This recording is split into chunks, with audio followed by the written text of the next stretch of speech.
Voici ce qu'on a acheté lors de nos dernières courses alimentaires.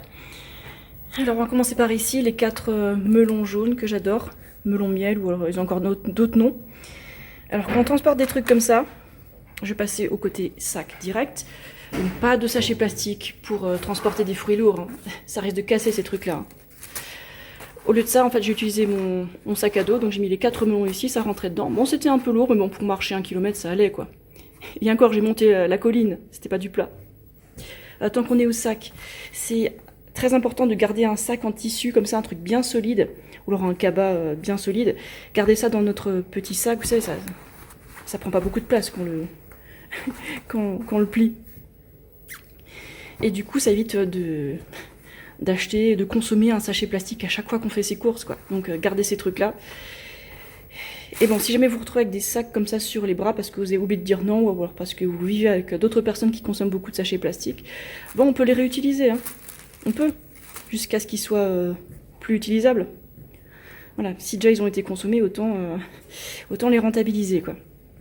Le but, c'est d'en consommer le moins possible. Si vous arrivez à en consommer 0, là, c'est parfait. Alors, je précise tout de suite que ici, je suis pas chez moi, je suis chez les parents de Paul, hein. Donc, on fait ce qu'on peut avec les moyens qu'on a ici. Bon, donc ce matin, j'ai acheté des melons, j'en mangerai peut-être 1 par jour dans les prochains jours. Ensuite, à côté, on a des pâtes.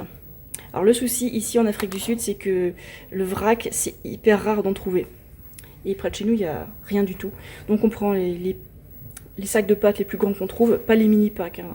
Voilà, donc du 500 grammes quand même, pas le 250 grammes. Donc quand il n'y a pas beaucoup de choix, bah, c'est comme pour le riz, hein. Prendre le sac le plus grand que vous pouvez. Voilà, donc ça fait moins de plastique. Parce que plein de mini sacs remplis d'aliments, c'est du gaspillage de plastique.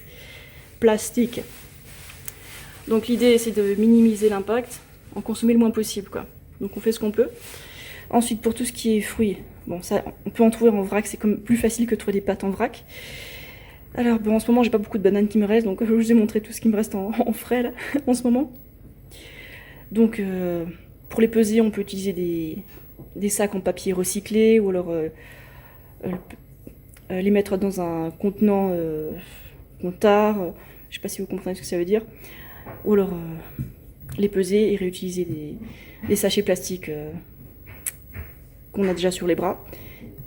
En tout cas, si le magasin où vous allez, il accepte qu'on prenne du vrac sans sachet plastique, c'est super. Bon, je sais qu'en France, il y a plein de magasins bio qui acceptent, qui proposent et qui donnent des sacs en papier recyclés. Donc, c'est mieux que rien. Sinon, il y a aussi le marché des producteurs où on trouve... ouais, on vient avec le sac qu'on veut, que ce soit un sachet en plastique, un sachet en papier recyclé ou alors autre chose. Ils le pèsent et puis après, on le met dans le sac à dos, ou alors le caddie, hein. Voilà, pour le sucre c'est pareil, on a pris le plus gros qu'on a trouvé. Et pour les dattes, bon ça c'est un grand carton. Bon c'est pas la meilleure qualité top. Bon ça va le son moyenne, le goût est acceptable. Et du coup ça me fait plein de petits déjeuners aussi, voire des déjeuners ou des goûters, quoi. Ouais, en fait quand je mange des dattes, c'est un repas pour moi, hein. Donc c'est dattes plus eau ou alors dattes plus concombre. Donc c'est parfait pour les dents, quoi. Et ce genre de choses, un bocal où on peut stocker des légumineuses en vrac, des pâtes en vrac, ça c'est aussi un indispensable, hein, quand on veut réduire ses déchets. À part ça, il y a aussi les boîtes hermétiques qui sont super importantes dans ce genre de démarche. Bah ouais, quand on va manger à l'extérieur, ou alors qu'on veut stocker de la nourriture, je sais pas, au frigo, ou alors stocker des fruits secs, etc. Ça, c'est indispensable. Bon, tout ce que je t'ai montré là, c'est que du bon sens. Comment utiliser moins de plastique, comment gaspiller moins de ressources directement autour des aliments. Après, l'alimentation, ça implique encore plein d'autres choses. Il y a un certain gaspillage de transport, plastique, d'autres ressources qui est assez évident parce que on le voit, c'est sous nos yeux. Il y a aussi toute une partie qu'on ne voit pas. En fait, nous, en tant que consommateurs, on voit que ce qui se passe entre l'étal et notre frigo. Tout ce qui se passe avant que les fruits, les légumes ou alors les autres aliments y soient sur les étals, prêts à être achetés, tout ce qui se passait avant, on ne le voit pas. On ne sait pas, enfin, des fois on peut savoir, mais bon, c'est pas forcément évident de savoir s'il y a eu des déchets, de gaspiller, des transports excessifs avant que notre produit soit vendu. Par exemple, le cas de la viande. En gros, la forêt amazonienne est remplacée majoritairement par des champs de soja qui nourrissent majoritairement les bovins qui sont en Europe, qui vont servir pour faire de la viande et faire du lait. Ce qui veut dire que quand on consomme des produits d'origine animale, ça implique plein d'autres choses, ça implique plein d'autres intrants. Ça implique qu'il faut les nourrir. Manger des produits d'origine animale, ça implique un gaspillage de nourriture. On pourrait manger du soja, du maïs, des fruits, des céréales, etc. directement nous-mêmes.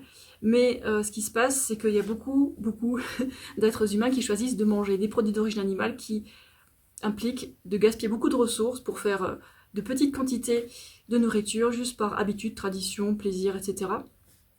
Et les conséquences environnementales et éthiques, c'est pas joli. Autre chose dans les approches zéro déchet, on dit souvent faut manger les produits qui sont pas transformés. Alors ce que veut dire pas transformé, c'est souvent assez flou. Donc quand on dit pas transformé, on pense peut-être au riz complet, aux patates douces, ou alors, je sais pas, aux pommes telles quelles. Il y en a aussi d'autres qui penseraient peut-être à de la viande non transformée. Mais en fait, quand on y réfléchit, la viande, c'est un produit transformé. On a enlevé les poils, la peau, les os, les tendons, les boyaux, le cerveau, et plein de trucs qui ont l'air dégueulasses. Alors que bon, les muscles et la viande, c'est tout aussi dégueulasse de mon point de vue. Mais juste pour dire, c'est un produit transformé, hein. Ça implique beaucoup de gaspillage. C'est une consommation vraiment pas efficace écologiquement parlant. Bref, pour en venir à la consommation locale, il y a souvent plein d'amalgames qui sont faits et j'entends souvent je mange de la viande locale achetée au supermarché du coin, mais que ce soit bio, local ou pas bio, la viande elle contient les mêmes quantités de produits cancérigènes. Enfin bref, ça je le dis juste pour l'aspect santé. Et si vous voulez en savoir plus sur l'aspect écologique, je vais pas m'étaler là-dessus plus longtemps. Tu peux regarder le documentaire Cowspiracy et là il t'explique combien tous les problèmes environnementaux que pose la consommation de produits d'origine animale. Donc voilà, il y a plein de choses qu'on peut faire pour améliorer notre empreinte environnementale. Et il faut bien se rendre compte d'une chose, c'est qu'en tant qu'humain, on pollue forcément. Si on consomme quoi que ce soit, ça implique la pollution, du gaspillage, à moins d'être totalement autonome dans la nature, dans une forêt, sur une île déserte. Mais ça, c'est le cas de personne. Ceux qui regardent ça, ils ont Internet, donc forcément, à un moment, il y a de la consommation de matériel, d'une certaine manière que ce soit, même qu'on consomme peu comme nous. On consomme quand même des trucs, on pollue quand même. Et c'est aussi pour ça qu'on ne veut pas faire d'enfants, parce qu'on est déjà très nombreux sur Terre. Et occupons-nous déjà des humains et des animaux qui sont là. Il y a énormément de choses qu'on peut faire pour polluer moins.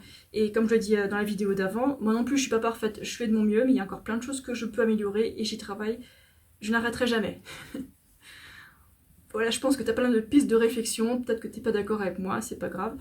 En tout cas, moi je voulais t'exposer mon point de vue et puis voilà, s'enrichir l'un l'autre avec des réflexions de plus en plus poussées, mais quand même vivables et réalistes, quoi. Voilà. Donc tu l'as compris, je suis végane et j'essaie de gaspiller le moins de ressources possible, mais comme je t'ai dit, j'ai conscience que je suis pas parfaite, j'évolue et je pense que tout le monde essaie d'aller dans ce sens-là en tout cas. Donc au lieu de nous taper dessus les uns sur les autres, essayons voilà, d'échanger poliment et faire notre mieux, quoi. Parce que bon, la planète, c'est notre, je vais pas dire bien commun à tous, je vais dire c'est notre environnement à tous.